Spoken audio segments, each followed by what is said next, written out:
സംസ്ഥാനത്ത് വീണ്ടും കോളറ മരണം. ചികിത്സയിലായിരുന്ന ആലപ്പുഴ സ്വദേശിയാണ് മരിച്ചത്. തലവാടി സ്വദേശി രഘു PG ആണ് മരിച്ചത്. വിവരങ്ങളുമായി സൂര്യഗായത്രി ചേരുന്നുണ്ട്. സൂര്യഗായത്രി, എപ്പോഴാണ് മരണം സ്ഥിരീകരിച്ചത്? കൂടുതൽ വിവരങ്ങൾ എങ്ങനെയാണ്?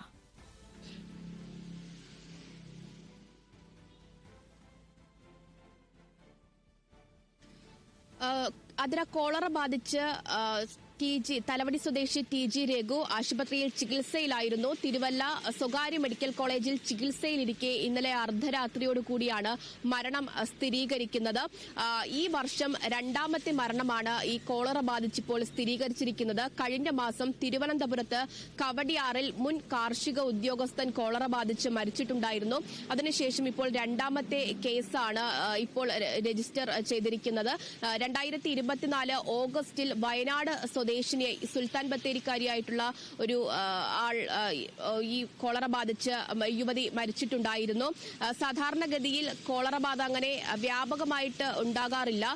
വിബ്രിയോ കോളറ എന്ന ബാക്ടീരിയയാണ് ഈ കോളറയ്ക്ക് കാരണമാകുന്നത്. ശുദ്ധമല്ലാത്ത ഭക്ഷണമോ പാനീയമോ ഒക്കെ തന്നെ കുടിക്കുമ്പോഴാണ് ഈ കോളറ ബാധിക്കുന്നത്. സാധാരണഗതിയിൽ ശുദ്ധജലമില്ലാത്ത സ്ഥലത്തും അതുപോലെ തന്നെ വൃത്തിയുള്ള ശുചിമുറി ഒക്കെ ഇല്ലാത്ത സ്ഥലത്തുമൊക്കെയാണ് കോളറ സാധാരണഗതിയിലായിട്ട് കണ്ടുവരിക എന്നുള്ളതാണ്. എന്തായാലും ഈ മരണം സ്ഥിരീകരിച്ചതോടുകൂടി ഈ വർഷത്തെ രണ്ടാമത്തെ മരണമാണ് സ്ഥിരീകരിക്കുന്നത്. അതുകൊണ്ട് തന്നെ ജാഗ്രത പാലിക്കണം എന്നുള്ളത് തന്നെയാണ് ആരോഗ്യ വകുപ്പ് നൽകിയിരിക്കുന്ന നിർദ്ദേശം. ഇത്തരത്തിൽ പറഞ്ഞതുപോലെ ശുദ്ധമല്ലാത്ത വെള്ളവും ഭക്ഷണവും ഒക്കെ തന്നെ ഉപയോഗിക്കുന്നത് ഒഴിവാക്കുക. അത്തരത്തിൽ ഉപയോഗിക്കുന്നത് വഴിയാണ് ഈ കോളറ ബാധിക്കുന്നത്. വയറിളക്കമാണ് കോളറയുടെ പ്രധാന ലക്ഷണം. അത്തരത്തിൽ ലക്ഷണം കണ്ടു തുടങ്ങുമ്പോൾ തന്നെ നിർജ്ജലീകരണം കാരണം അവശ്യ നിലയിലേക്ക് ഈ മനുഷ്യന്റെ ശരീരം പോവുകയാണ്. തുടർന്നാണ് മരണത്തിലേക്ക് വരെ എത്തിക്കുന്ന സാഹചര്യത്തിലേക്ക് എത്തിക്കും ശരീരം.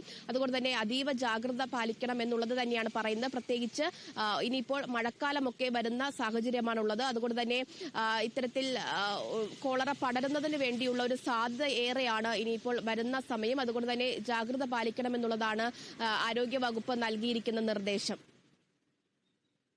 ശരി സൂര്യഗായത്രി, സംസ്ഥാനത്ത് വീണ്ടും കോളറ മരണം.